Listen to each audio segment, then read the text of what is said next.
The Cut-Glass Bowl by F. Scott Fitzgerald. There was a rough Stone Age, and a smooth Stone Age, and a Bronze Age, and many years afterwards a cut-glass age. In the cut-glass age, when young ladies had persuaded young men with long, curly mustaches to marry them, they sat down several months afterwards and wrote thank-you notes for all sorts of cut-glass presents: punch bowls, finger bowls, dinner glasses, wine glasses, ice cream dishes, bonbon dishes, decanters, and vases. For, though cut glass was nothing new in the 90s, it was then especially busy reflecting the dazzling light of fashion from the Back Bay to the fastness of the Middle West. After the wedding, the punch bowls were arranged in the sideboard with the big bowl in the center. The glasses were set up in the china closet. The candlesticks were put at both ends of things, and then the struggle for existence began. The bonbon dish lost its little handle and became a pin tray upstairs. A promenading cat knocked the little bowl off the sideboard, and the hired girl chipped the middle-sized one with the sugar dish. Then the wine glasses succumbed to leg fractures, and even the dinner glasses disappeared one by one like 10 little ends, the last one ending up scarred and maimed as a toothbrush holder among other shabby gentiles on the bathroom shelf. But by the time all this had happened, the cut-glass age was over anyway. It was well past its first glory on the day the curious Mrs. Roger Fairbolt came to see the beautiful Miss Harold Piper. "My dear," said the curious Miss Roger Fairbolt, "I love your house. I think it's quite artistic." "I'm so glad," said the beautiful Miss Harold Piper, lights appearing in her young dark eyes. "And you must come often. I'm almost always alone in the afternoon." Miss Fairbolt would have liked to remark that she didn't believe this at all, and couldn't see how she'd be expected to. It was all over town that Mr. Freddie Gedney had been dropping in on Miss Piper 5 afternoons a week for the past 6 months. Miss Fairbolt was at that ripe age where she distrusted all beautiful women. "I love the dining room most," she said. "All that marvelous china, and that huge cut-glass bowl." Miss Piper laughed so prettily that Miss Fairbolt's lingering reservations about the Freddie Gedney story quite vanished. "Oh, that big bowl!" Miss Piper's mouth "Oh, that big bowl!" Mrs. Piper's mouth forming the words was a vivid rose petal. "There's a story about that bowl." "Oh, you remember young Charlton Canby? Well, he was very attentive at one time, and the night I told him I was going to marry Harold, 7 years ago in '92, he drew himself way up and said, 'Evelyn, I'm going to give a present that's as hard as you are, and as beautiful, and as empty, and as easy to see through.' He frightened me a little. His eyes were so black. I thought he was going to deed me a haunted house or something that would explode when you opened it. That bowl came, and of course it's beautiful. Its diameter or circumference or something is 2.5 feet, or perhaps 3.5. Anyways, the sideboard is really too small for it. It sticks way out." "My dear, wasn't that odd? And he left town about then, didn't he?" Miss Fairbolt was scribbling italicized notes on her memory. "Hard, beautiful, empty, and easy to see through." "Yes, he went west, or south, or somewhere," answered Miss Piper, radiating that divine vagueness that helps to lift beauty out of time.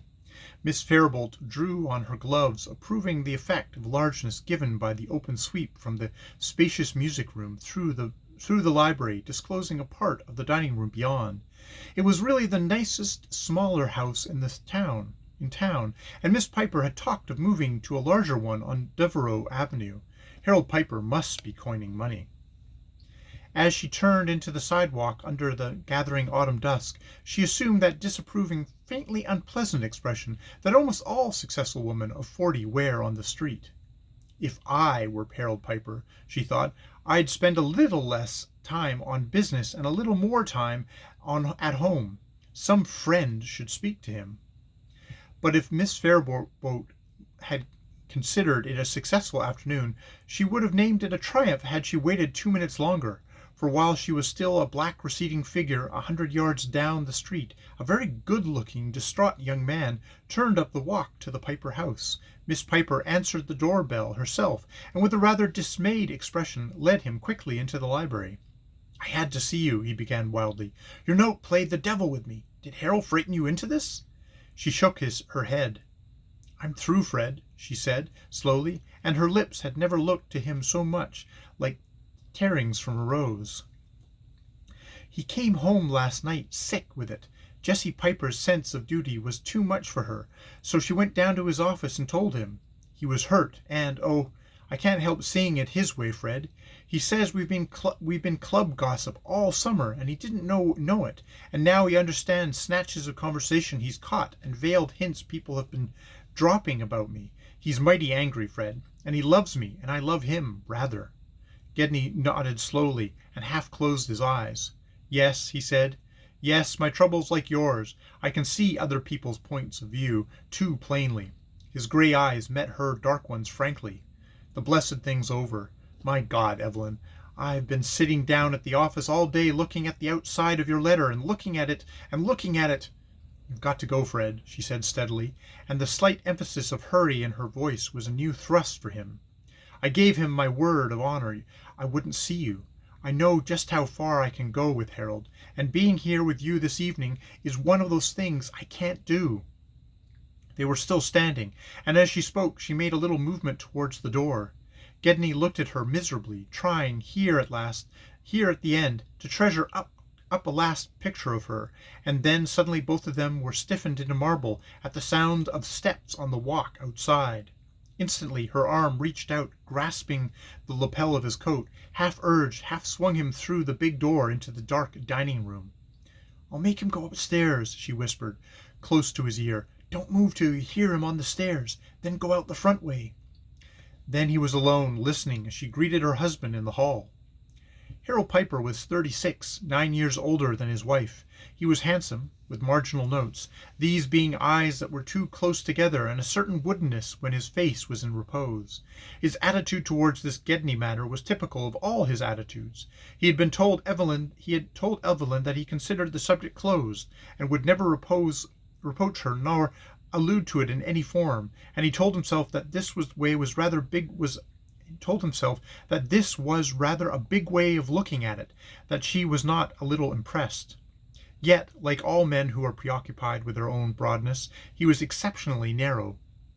He greeted Evelyn with emphasized cordiality this evening. "You'll have to hurry and dress, Harold," she said eagerly. "We're going to the Bronsons." He nodded. "It doesn't take me long to dress, dear," and his words trailed off as he walked on into the library, Evelyn's heart clattering loudly. "Harold," she began, with a little catch in her voice, and followed him in.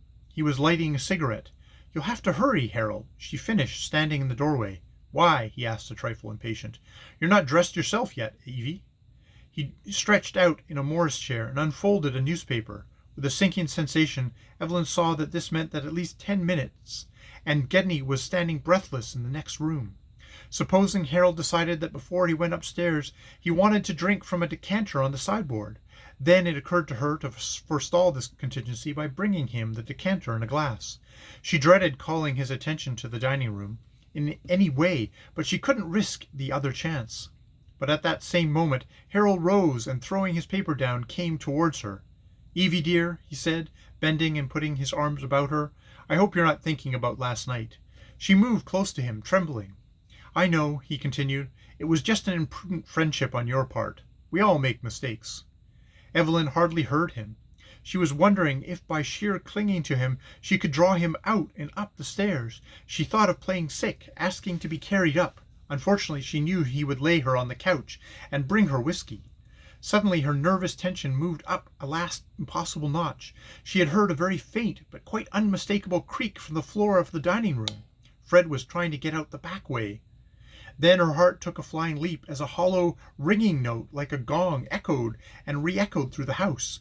Gedney's arm had struck the big cut-glass bowl. "What's that?" cried Harold. "Who's there?" She clung to him, but he broke away, and the room seemed to crash about her ears.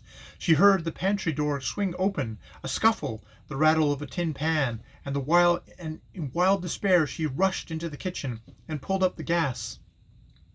Her husband's arms slowly unwound from Gedney's neck, and he stood there, very still, first in amazement, then with pain dawning in his face. "My golly," he said in bewilderment, then repeated, "My golly!" He turned as if to jump again at Gedney, stopped, his muscles visibly relaxed. Then he gave a bitter little laugh. "You people! You people!" Evelyn's arms were around him and her eyes were pleading with him frantically, but he pushed her away and sank dazedly into a kitchen chair, his face like porcelain. "You've been doing things to me, Evelyn. Why, you little devil! You little devil!" She had never felt so sorry for him. She had never loved him so much. "It wasn't her fault," said Gedney rather humbly. "I just came."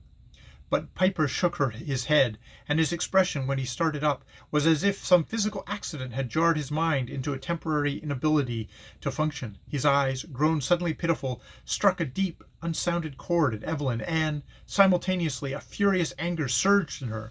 She felt her eyelids burning. She stamped her foot violently. Her hands scurried nervously over the table as if searching for a weapon, and then she flung herself wildly at Gedney. "Get out!" she screamed, dark eyes blazing, little fists beating helplessly on his outstretched arm. "You did this! Get out of here! Get out! Get out! Get out!"